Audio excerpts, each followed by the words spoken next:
तो अभी recently America में इलेक्शन हुए जिसमें डोनाल्ड ट्रंप एक बार फिर जीत गए। पर यूएसए के इलेक्शन के बाद काफी कुछ चेंज हुआ और उनके करीबी दोस्त मिस्टर रॉबर्ट कियोसाकी ने यह थ्रेड पोस्ट किया, the banking crash has begin. यह खबर तब डाली जब यूएसए की इकोनॉमी में एक ही साल के अंदर अंदर दूसरा बैंक फॉल्स और डिप्रिशिएट फाइनेंशियल रिकॉर्ड दिखाने की वजह से बंद कर दिया गया। पहले यूएसए के फिलाडेल्फिया में बैंक बंद हुआ और अब ओक्लाहोमा में, और इन सब में नुकसान हुआ तो किसका? $7.1 मिलियन डिपॉजिट डालने वाला यूजर्स का, जिनको अभी तक उनका पैसा वापस नहीं मिला। और ऐसा सिर्फ अमेरिका में नहीं बल्कि यूके, जापान, चाइना और इंडिया में तो कई बार हुआ है। आपको पीएमसी बैंक वाला किस्सा तो याद ही होगा जिसमें $880 मिलियन का स्कैम पकड़ा गया था और 9 लाख मिडिल क्लास फैमिली ने अपना पैसा गंवा दिया। दरअसल हमारे बैंकिंग सिस्टम की एक काली सच्चाई है जिसके बारे में हम लोगों को कभी नहीं बताया जाता।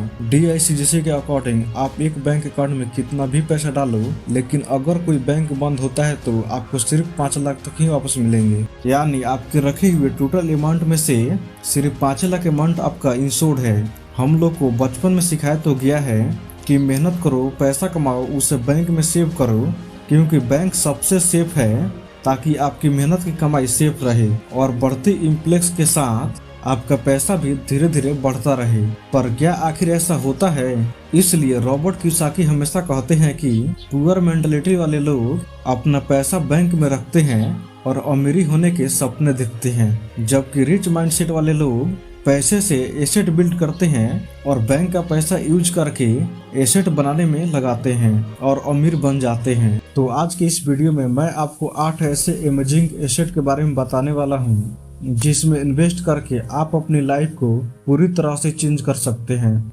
जिसमें सबसे पहला एसेट आता है real estate. The goal is to buy four green houses and one red hotel.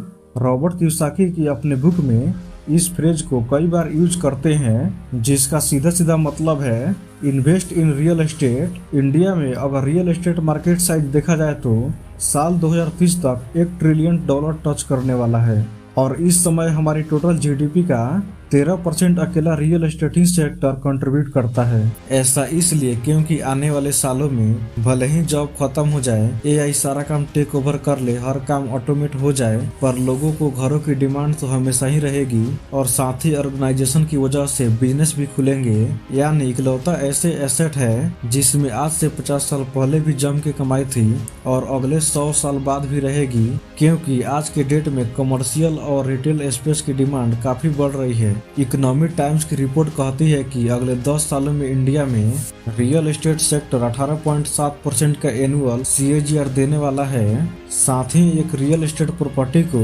एक अच्छा खासा रेंटल यील्ड भी ऑफर करती है, यानी एक रेगुलर सोर्स ऑफ इनकम। तो अगर आप किसी भी प्रॉपर्टी में मान लो 80 लाख इन्वेस्ट करके रेंट पर लगाते हो तो आप देख सकते हो 18.7% की एनुअल CAGR से आपकी प्रॉपर्टी की क्या वैल्यू रहेगी। 10 साल बाद 4 करोड़, 15 साल बाद 10 करोड़ और 20 साल बाद आपकी 80 लाख की प्रॉपर्टी 24 करोड़ की हो चुकी होगी, जिसमें आपको 74 लाख के एनुअल रेंटल यील्ड मिल रहा होगा। यानी एक साथ 2 फायदे, पहला तो लैंड वैल्यू एक्सपीरियंस और दूसरा एक regular source of rental income. पर रियल एस्टेट में एक लार्ज अमाउंट डालना सबके बस की बात नहीं है और अगर आप कोई भी रियल एस्टेट प्रॉपर्टी ऑन करना चाहते हैं तो you can invest in रीट्स। Real estate invest trust यानी कि रीट्स म्यूचुअल फंड की तरह एक ट्रस्ट होता है जिसको इंडिया की सिक्योरिटी बोर्ड यानी सेबी भी मान्यता देती है। पर इस ट्रस्ट में पैसा लगाने से आपको स्टॉक नहीं बल्कि रियल एस्टेट प्रॉपर्टी का कुछ यूनिट हासिल करते हो। आपका पैसा रियल एस्टेट मार्केट की अलग अलग प्रॉपर्टी में इन्वेस्ट किया जाता है, जैसे कि apartment, office, shopping mall, hotel extra.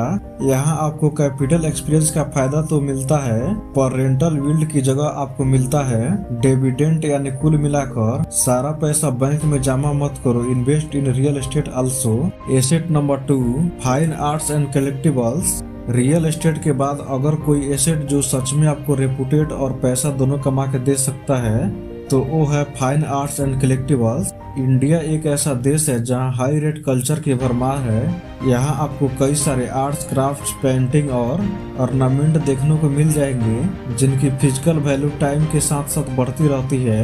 Madhubani painting Tanjore arts के कई फेमस एग्जाम्पल है और आज भी इंडिया में आर्ट्स और कल्चर हेरिटेज आइटम उतनी ही डिमांड है जितनी राजा महाराजाओं के टाइम थी, क्योंकि आइटम आपकी लिविंग स्टैंड और आपके फाइनेंशियल स्मार्टनेस का सिंबल होता है। अब सवाल यह आता है कि ये सब पेंटिंग तो अमीर लोगों के लिए है, तो हम मिडिल क्लास लोग कैसे खरीदेंगे? तो आपको मैं बता दूं, इंडिया में कई आर्ट्स और कलेक्टिबल्स आइटम ऐसे भी है जो आप मात्र 10,000 में खरीद सकते हैं और उसे बेचने पर 50 से 60,000 रुपये मिल जाएगा। स्टोरी लिमिटेड, सेफ्रॉन आर्ट और कई सारे प्लेटफॉर्म हैं जहां से आप एक टिश हेयर आइटम और पेंटिंग को खरीद सकते हो, वो भी प्रॉपर वेरिफिकेशन के साथ। Asset number 3, index fund and stock. अगला तरीका जो आपको बैंक के मुकाबले ज्यादा हाई रिटर्न दे सकता है और सबसे बड़ी चीज इन्फ्लेक्शन से लड़ने में आपका सबसे पावरफुल वेपन साबित हो सकता है, वो है इन्वेस्ट इन स्टॉक मार्केट, जिसमें दो चीजें आती है, स्टॉक और इंडेक्स फंड। स्टॉक मार्केट इसलिए क्योंकि इंडिया में इन्फ्लेक्शन तेजी से बढ़ रहा है और साल 2024 में 7.4% तक पहुंच चुका है। हेल्थ से लेकर एजुकेशन तक, ग्रोसरी से लेकर लग्जरी तक, कपड़ों से लेकर खाने तक सब कुछ बढ़ चुका है। पर क्या बैंक में रखा पैसा आपका बढ़ा नहीं? बैंक्स आज भी वहीं के वहीं अटके हुए हैं जहां से आज से 7 साल पहले थे। एफडी पर इंटरेस्ट रेट आज से कुछ साल पहले 5 से 7% थी और आज भी उतनी ही है। कहने का मतलब, अगर आप बैंक में 10,000 इन्वेस्ट करते हो और एग्जाम्पल के लिए आपको 4% का इंटरेस्ट रेट मिल रहा हो, तो एक साल बाद आपके 10,000 की वैल्यू होगी 10,400, पर उस समय इन्फ्लेक्शन भी 7% हो चुका होगा, यानी सही मायने में आपका 10,400 की ओरिजिनल वैल्यू 9,776 रह जाएगी। इसलिए आपको एक ऐसा इन्वेस्टमेंट चाहिए जो आपको मार्केट इन्फ्लेक्शन से ज्यादा रिटर्न दे, यानी अगर इन्फ्लेक्शन 7% पर है तो आपको मिलने वाला रिटर्न होना चाहिए 12 से 13%। Asset number 4, use debt advantage. India में 90% लोग डेट का यूज सिर्फ लायबिलिटी परचेज करने के लिए करते हैं, जबकि you have to use debt as a advantage. Robert Kiyosaki, जिनके ऊपर $1.2 बिलियन का डेट है और जिसके लिए लोग उन्हें ट्रोल कर रहे थे, असल में वो डेट बैड नहीं बल्कि गुड डेट है। रॉबर्ट ने बैंक से जितना भी पैसा डेट पे लिया, उनसे उन्होंने रियल एस्टेट प्रॉपर्टी, गोल्ड और सिल्वर माइंस के शेयर खरीदे, जो आने वाले कुछ सालों में उनका सारा डेटा क्लियर करके उन्हें सुपर बिलियनियर बना सकता है। और अगर आप किसी रैंडम इंसान को 5 या 10 लाख का क्रेडिट दो और उससे बोलो कि इसका यूज कर ले, तो उसके मन में सबसे पहला ख्याल आएगा आईफोन लेने का, लैपटॉप लेने का। फिर कुछ पैसा बचता है तो शॉपिंग कर लेगा या फिर पार्टी कर लेगा। और कुछ लोग ऐसे भी होते हैं जो EMI की ऑप्शन देखते ही अपनी सैलरी और अपनी औकात दोनों भूल जाते हैं। 35,000 की नौकरी लगी और ऑफिस के बाहर आते ही गाड़ी का एक्स-शोरूम प्राइस देखा 7 लाख, जो 15,000 पर मंथ की EMI पर मिल रहा था। घुस गए शोरूम में और उठा ली गाड़ी। फिर कुछ ऐसे भी लोग होते हैं जो जीवन भर ठीक ठाक सेविंग करते हैं और अपने मिडिल क्लास सेल को ब्रेक करके रिच में आने के लिए तैयार होते हैं। तभी वो लेते हैं अपना घर और जीवन भर की कमाई से जो 40 से 50 लाख रुपए सेव किए होते हैं, उससे निकल पड़ते हैं 1 करोड़ का ड्रीम हाउस लेने के लिए। जीवन भर जो भी कमाया उसका डाउन पेमेंट कर दिया और बचे 50 लाख का 45,000 पर मंथ की EMI बनवा लेते हैं और जीवन भर कमाई लगाने के बाद 20 साल और काम करते हैं ताकि हर महीने EMI निकलती रहे। वही रॉबर्ट कियोसाकी के जैसे लोग इस डेट का सही यूज करते हैं। वह 1 करोड़ की पूरी प्रॉपर्टी लेने के बजाय 30 लाख की 3 प्रॉपर्टी लेते हैं, जिसमें एक खुद के यूज के लिए रखते हैं और बाकी 2 मंथली रेंट पर लगाकर सारी EMI कवर कर लेते हैं। यानी कुछ ही सालों में प्रॉपर्टी भी अपनी और एक रेगुलर रेंटल इनकम भी। ये हुआ डेट का सही यूज। अब आता है asset number 5, buy the real deal. Gold and precious commodity, cash और पेपर नोट, ये सब गवर्नमेंट के द्वारा क्रिएट की हुई करेंसी है जिसका आज तो अस्तित्व है, कल तो पता नहीं। हम इंडियन से अच्छा इस बात को कौन जान सकता है कि डिमोनेटाइजेशन के टाइम पर क्या हुआ था। इसलिए बाय द रियल डील यानी गोल्ड, क्योंकि गोल्ड एक ऐसा मोड है जो हर देश और हर शहर में आज भी एक्सेप्टेड है, चाहे वो नया हो या पुराना।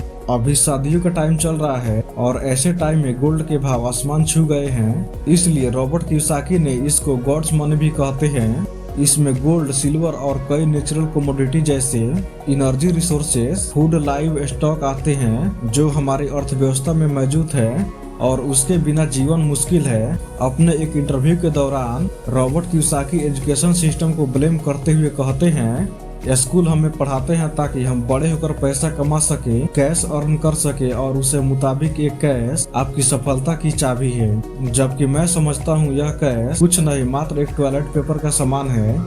इसकी अपनी खुद की वैल्यू नहीं है। ये एग्जैक्ट कहना था रॉबर्ट कियोसाकी का। इसलिए इन्वेस्ट इन रियल डील और आपको भी अपनी इनकम का एक हिस्सा बचाकर गोल्ड और सिल्वर जैसे कमोडिटी के लिए रखना चाहिए, क्योंकि बाकी सब चीजों के दाम चाहे घट जाए लेकिन गोल्ड हमेशा धीरे धीरे बढ़ता रहेगा। और आज देखो इंडिया में गोल्ड 76,000 तक पहुंच गया है और आगे भी इसी रफ्तार से बढ़ता रहेगा।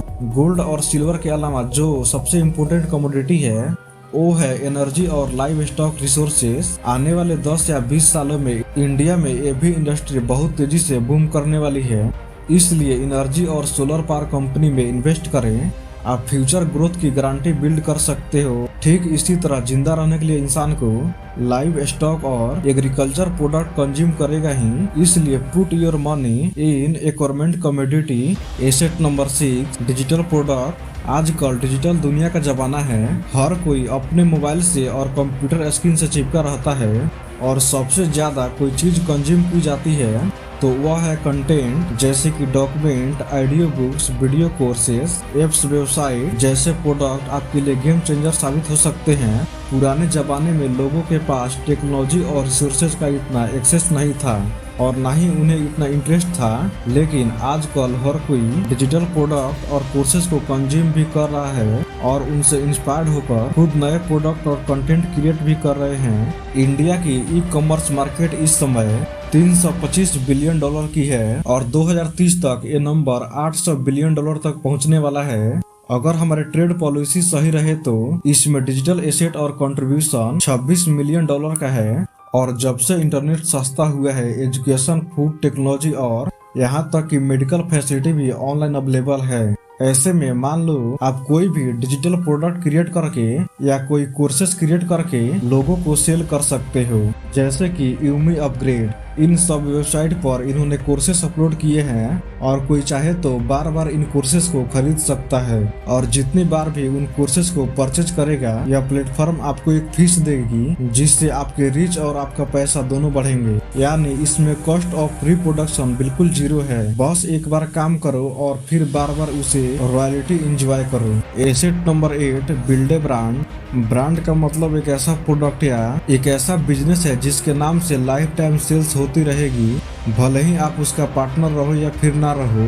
एग्जाम्पल के लिए इंडिया की काफी फेमस ब्रांड है जिसकी टेक लाइन है द टेस्ट ऑफ इंडिया। जरा कमेंट करके बताओ ये कौन सी कंपनी है और इस कंपनी ने अपने प्रोडक्ट में कुछ ऐसी चीजों का यूज किया है जिससे इनका टेस्ट 2 लोगों की जुबान पर चढ़ गया है और अब इनके ब्रांड नाम से ही प्रोडक्ट लॉन्च होता है। उस पे हर एक कस्टमर को ट्रस्ट है कि ये प्रोडक्ट सही रहेगा। यानी आपका ब्रांड एक ऐसा एसेट है जो आपको बिजनेस और आपके फाइनेंशियल पोजीशन को 4 चांद लगा सकता है। तो कुल मिलाकर बात यह है कि अपना सारा पैसा बैंक में रखने की बजाय सिर्फ जरूरत का पैसा रखो और बाकी पैसे को एसेट बिल्ड करने में इन्वेस्ट करो। तो आई होप कि ये वीडियो आपको पसंद आया होगा। वीडियो